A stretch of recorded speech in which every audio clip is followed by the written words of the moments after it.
بسم اللہ الرحمن الرحیم۔ السلام علیکم۔ لائبہ کی ماں ٹیچر تھی، یہ 3 بہنیں تھیں۔ ماں کا تعلق تدریس سے تھا، تبھی لڑکیوں کو بھی پڑھنے کا شوق تھا۔ دونوں بڑی بہنوں نے گریجویشن مکمل کر لی تو ان کی مناسب گھروں میں شادی ہو گئی۔ اب لائبہ اکیلی رہ گئی۔ ماں اپنی ملازمت پوری کر چکی تھی، 1 سال کے بعد ریٹائرڈ ہونے والی تھی۔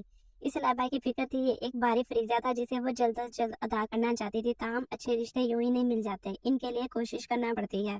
ملنے جلنے والوں نے کچھ رشتے بتائے، لوگ دیکھنے بھی آئے، مگر لائبہ نے انکار کر دیا۔ اس نے ماں سے کہا، اب اس مسئلے کو مت چھیڑیے، پہلے مجھے اسکول سے ایم اے کر لینے دے۔ بات دراصل یہ تھی کہ لائبہ کی ملاقات یونیورسٹی میں ایک امیر زادے سے ہو گئی تھی جس کا نام پورم تھا، اور دونوں نے ایک دوسرے کو پسند کر لیا۔